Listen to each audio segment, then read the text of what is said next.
સવારમાં વરસાદ તો અહીંયા પડી નહીં રહ્યો, પણ વાતાવરણ એકદમ સરસ કરી દીધું છે. શાકભાજી પણ મળવી મુશ્કેલ થઈ ગઈ છે, બધું જ મોંઘું વાતાવરણ થઈ ગયું છે. શું કેવું કીશો? આ નાની ગૌરવ ચાલી રહી તો એના સાથે સાથે મેં મસ્ત મહેંદી મૂકી દીધી હતી. કોણ કોણ કરી રહ્યું છે કોમેન્ટ કરીને કહેજો. મસ્ત વાતાવરણ ચાલી રહ્યું છે, અંદર જવાનું મન જ નહીં થઈ રહ્યું, એટલે થોડી વાર આજુબાજુનું વાતાવરણ.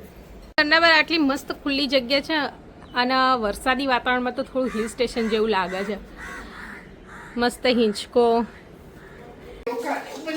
અહીંયા કઢી,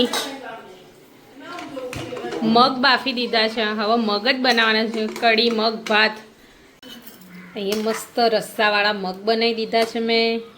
ભાત, કઢી તો ઓલરેડી મેં બતાવી, બરાબર. અને હવે વિચાર છે એક બાજરીનો રોટલો કરવાની. વરસાદ આવું જાવ થઈ રહ્યો છે, ઘડીકમાં ચાલુ ઘડીક બંધ થઈ રહ્યો છે. તમારી કઈ જગ્યાએ કેટલો વરસાદ પડી રહ્યો છે કોમેન્ટ કરીને કહેજો. વરસાદનું બહાર નીકળવું બિલકુલ ગમતું નથી, અને ખાવાનું એ મન નહીં થઈ રહ્યું. તમે જુઓ કેટલો સરસ અને મોટો બાજરીનો રોટલો બનાવ્યો છે, એ પણ વણીને બનાવ્યો છે. તમે ચાહો તો એના ઘણા બધા મેં વિડીયો મૂક્યો છે કે મેં કેવી રીતે વણીને રોટલો બનાવું છું. મસ્ત રોટલો એકદમ સરસ બનીને રેડી થવા તૈયારી છે, ને હમણાં જમવા બેસી જવું છે. આજ બહુ જ મોડું થઈ ગયું છે, હવે જોઈએ.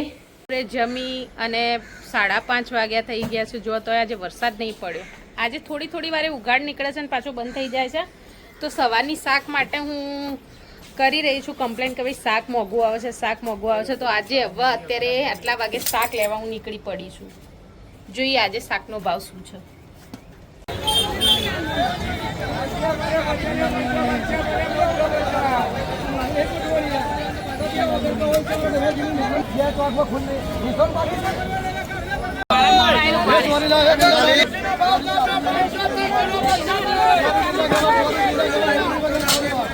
નહીં હારા પીળા